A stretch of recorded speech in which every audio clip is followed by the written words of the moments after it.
ಸ್ನೇಹಿತರೆ, supreme court ನಿನ್ನೆ ಒಂದೇ ದಿನ ಬಿಜೆಪಿ ಮತ್ತು ಕಾಂಗ್ರೆಸ್ಗೆ ಸರಿಯಾಗಿ ಕ್ಲಾಸ್ ತಗೊಂಡಿದೆ ಅಂತಲೇ ಹೇಳಬಹುದು. ನಮ್ಮ ನ್ಯಾಯಾಂಗ ವ್ಯವಸ್ಥೆಯೇ ಹಾಗೆ. ಅದು ಯಾವುದೇ ಒಂದು ಪಕ್ಷ ಆಗಿರಬಹುದು, ಯಾವುದೇ ಒಂದು ವ್ಯಕ್ತಿ ಆಗಿರಬಹುದು, ಯಾವುದೇ ಒಂದು ಶಕ್ತಿಯ ವಿರುದ್ಧ ಅಥವಾ ಶಕ್ತಿಯ ಪರವಾಗಿ ಕೆಲಸವನ್ನು ಮಾಡೋದಿಲ್ಲ.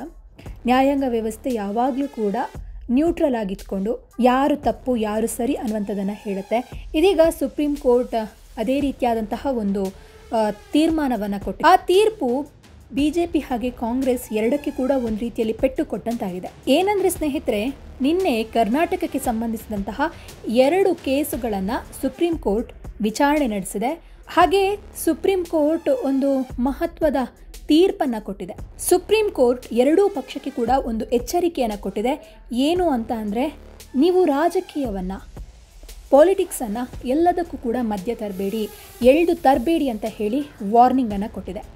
ಯಾಕೆ, ಯಾವ ವಿಷಯಕ್ಕೆ ಅಂತ ಅಂದರೆ, ಮೈಸೂರು ಮುಡಾ ಹಗರಣಕ್ಕೆ ಸಂಬಂಧಿಸಿದಂತೆ ಜಾರಿ ನಿರ್ದೇಶನಾಲಯಕ್ಕೆ ಸರ್ವೋಚ್ಚ ನ್ಯಾಯಾಲಯ ಒಂದು ಚಾಟಿ ಏಟನ್ನು ಕೊಟ್ಟಿದೆ. ಬೆಂಗಳೂರು ದಕ್ಷಿಣ ಸಂಸದ ತೇಜಸ್ವಿ ಸೂರ್ಯ ವಿಚಾರದಲ್ಲೂ ಕೂಡ ಸುಪ್ರೀಂ ಕೋರ್ಟ್ ಮಹತ್ವದ ಒಂದು ತೀರ್ಪನ್ನು ಕೊಟ್ಟಿದೆ. ಹಾಗೆ ಕರ್ನಾಟಕಕ್ಕೆ ದಂಡವನ್ನು ಕೂಡ ವಿಧಿಸಿದೆ. ಇನ್ನು ಈ ಇಡೀ ಒಂದು ಕೇಸಿಗೆ ಏನು ತೀರ್ಪು ಬಂದಿದೆಯಲ್ಲ, ಇದಕ್ಕೆ ಕರ್ನಾಟಕದ ಮುಖ್ಯಮಂತ್ರಿ ಸಿದ್ದರಾಮಯ್ಯ ಅವರು ತಮ್ಮ ಹರ್ಷವನ್ನು ವ್ಯಕ್ತಪಡಿಸಿದ್ದಾರೆ. ಕೇಂದ್ರ ಸರ್ಕಾರವನ್ನು ತರಾಟೆಗೆ ತೆಗೆದುಕೊಂಡಿದ್ದಾರೆ. ಇನ್ನೊಂದು ಕಡೆ ತೇಜಸ್ವಿ ಸೂರ್ಯ ಪ್ರಕರಣಕ್ಕೆ ಸಂಬಂಧಿಸಿದಂತೆ ಬಿಜೆಪಿಯವರು ಕಾಂಗ್ರೆಸ್ಸಿಗರ ಕಾಲನ್ನು ಎಳೆದಿದ್ದಾರೆ. ಏನು ಅಂತ ಅಂದರೆ ಸ್ನೇಹಿತರೆ, ಮೈಸೂರು ಮುಡಾ ಹಗರಣ ಈ ಒಂದು ಕೇಸ್ ಇತ್ತಲ್ವಾ, ಇದು ಸಿದ್ದರಾಮಯ್ಯನವರಿಗೆ ತುಂಬ ಒಂದು ಕುತ್ತಿಗೆಗೆ ಉರುಳಾಗಿ ಸಂಭವಿಸಿತು. ಯಾವ ಕ್ಷಣದಲ್ಲಿ ಏನಾಗುತ್ತೆ ಅಂದರೆ, ಸಿದ್ದರಾಮಯ್ಯವರು CM ಹುದ್ದೆಯನ್ನು, ಮುಖ್ಯಮಂತ್ರಿ ಹುದ್ದೆಯನ್ನು ಬಿಟ್ಟು ಬಿಡಬೇಕಾಗುತ್ತಾ ಅಂತಹ ಪರಿಸ್ಥಿತಿ ನಿರ್ಮಾಣ ಆಗಿಬಿಟ್ಟಿತ್ತು. ಒಂದು ರೀತಿಯಲ್ಲಿ ಪರೀಕ್ಷೆಯ ಸಂದರ್ಭ ಅಂತಲೇ ಹೇಳಬಹುದು.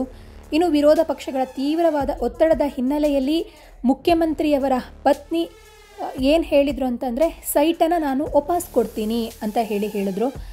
ನನ್ನ ಪತಿಯ ರಾಜಕೀಯ ಜೀವನಕ್ಕೆ ಕಪ್ಪು ಚುಕ್ಕೆ ತರುವಂತಹ, ಬ್ಲ್ಯಾಕ್ ಮಾರ್ಕ್ ತರುವ ಯಾವುದೇ ಆಸ್ತಿ ಅಗತ್ಯ ನನಗೆ ಇಲ್ಲ, ನನಗದೆಲ್ಲವೂ ಬೇಡವೇ ಬೇಡ ಅಂತ ಹೇಳಿಬಿಟ್ಟು ಸೈಟನ್ನು ಕೂಡ ವಾಪಸ್ ಕೊಟ್ಟಿದ್ರು. ಇಡೀ ಕೇಸಿನ ವಿಚಾರಣೆಯನ್ನು ಮುಂದುವರಿಸಿಕೊಂಡು ಹೋಗಿತ್ತು. ಇನ್ನು ಜಾರಿ ನಿರ್ದೇಶನಾಲಯದ ಮೇಲೆಯೇ ಸುಪ್ರೀಂ ಕೋರ್ಟ್ ಗರಂ ಆಗಿದೆ. ಹೌದು, CM ಪತ್ನಿ BM ಪಾರ್ವತಿ ಮತ್ತು ಸಚಿವ ಬೈರತಿ ಸುರೇಶ್ ವಿರುದ್ಧ ಸಮನ್ಸನ್ನು ಕರ್ನಾಟಕ ಹೈಕೋರ್ಟ್ ರದ್ದುಗೊಳಿಸಿತ್ತು. ರಾಜ್ಯ ಉಚ್ಚ ನ್ಯಾಯಾಲಯದ ತೀರ್ಪನ್ನು ಪ್ರಶ್ನಿಸಿ ಇಡಿ ಸುಪ್ರೀಂ ಕೋರ್ಟ್ನ ಬಾಗಿಲನ್ನು ತಟ್ಟಿತು. ಆದರೆ ಮೇಲ್ಮನವಿಯನ್ನು ಪರಿಗಣಿಸಲಿಕ್ಕೆ ಸುಪ್ರೀಂ ಕೋರ್ಟ್ ನಿರಾಕರಿಸಿ ಇಡಿಯನ್ನು ತರಾಟೆಗೆ ತೆಗೆದುಕೊಂಡಿದೆ. ಇನ್ನು ರಾಜಕೀಯ ಹೋರಾಟಕ್ಕೆ ಇಡಿಯನ್ನು ಯಾಕೆ ಬಳಸಿಕೊಳ್ಳಲಾಗ್ತಾ ಇದೆ ಅಂತ ಹೇಳಿಬಿಟ್ಟು ಸರ್ವೋಚ್ಚ ನ್ಯಾಯಾಲಯ ಪ್ರಶ್ನೆಯನ್ನು ಕೇಳಿದ್ದು ಒಂದು ರೀತಿಯಲ್ಲಿ ಗರಂ ಆಗಿದೆ. ಆ ಮೂಲಕ ಇಡಿಗೆ ಒಂದು ರೀತಿಯಲ್ಲಿ ಮುಖಭಂಗ ಆಗಿದೆ. ಇನ್ನು ಸುಪ್ರೀಂ ಕೋರ್ಟ್ ತೀರ್ಪಿನ ಬೆನ್ನಲ್ಲೇ CM ಸಿದ್ದರಾಮಯ್ಯ ಸುದೀರ್ಘವಾಗಿ ಒಂದು ಪೋಸ್ಟನ್ನು ಬರೆದುಕೊಂಡಿದ್ದಾರೆ ಎಕ್ಸ್ನಲ್ಲಿ. ಇದರಿಂದಾಗಿ ತನ್ನ ಪತ್ನಿ ಅನುಭವಿಸಿದಂತಹ ನೋವಿನ ಬಗ್ಗೆ ಕೂಡ ಅದರಲ್ಲಿ ಅವರು ಬರೆದಿದ್ದಾರೆ. ಇನ್ನು ರಾಜಕೀಯ ಹೋರಾಟಕ್ಕೆ ಮತದಾರರನ್ನು ಬಳಸಿಕೊಳ್ಳಬೇಕೇ ಹೊರತು ಇಡಿ CBIನಂತಹ ಕೇಂದ್ರದ ತನಿಖಾ ಸಂಸ್ಥೆಗಳನ್ನು ಅಲ್ಲ ಅಂತ ಹೇಳಿಬಿಟ್ಟು ಬಿಜೆಪಿಯನ್ನು ತರಾಟೆಗೆ ತೆಗೆದುಕೊಂಡಿದ್ದಾರೆ. ಜೊತೆಗೆ ಪ್ರಧಾನಿ ಮೋದಿ ಮತ್ತು ಕೇಂದ್ರ ಗೃಹ ಸಚಿವ ಅಮಿತ್ ಶಾ ಮಾಡಿದ ಪಾಪವನ್ನು ಇನ್ನಾದರೂ ತೊಳೆದುಕೊಳ್ಳಿ ಅನ್ನುವಂತಹ ಬುದ್ಧಿವಾದವನ್ನು ಸಿದ್ದರಾಮಯ್ಯ ಅವರು ಹೇಳಿದ್ದಾರೆ. ಆದರೆ ಅದರ ಬೆನ್ನಲ್ಲೇ ಕರ್ನಾಟಕ ಸರ್ಕಾರವನ್ನು ಸುಪ್ರೀಂ ಕೋರ್ಟ್ ಬೆಂಡಿರ್ತಿದ್ದಂತಹ ಸುದ್ದಿಯೂ ಕೂಡ ಹೊರಬಿದ್ದಿದೆ.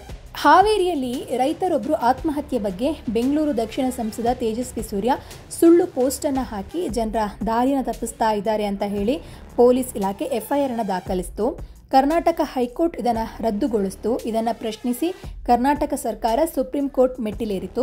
ಆಗ ಅಲ್ಲಿದ್ದಂತಹ ಜಡ್ಜ್ಗಳು ಸರ್ಕಾರಕ್ಕೆ ಬೈದು ಕೋರ್ಟ್ ವಿಚಾರಣೆಯ ಖರ್ಚನ್ನು ನೀವು ಭರಿಸಿ ಅಂತ ಹೇಳಿ ಅರ್ಜಿಯನ್ನು ವಜಾಗೊಳಿಸಿತ್ತು. ಅಂದರೆ ಬಿಜೆಪಿ ಮತ್ತು ಕಾಂಗ್ರೆಸ್ ಎರಡೂ ಪಕ್ಷಕ್ಕೂ ಕೂಡ ಸುಪ್ರೀಂ ಕೋರ್ಟ್ ಕಿವಿ ಮಾತನ್ನು ಹೇಳಿದೆ.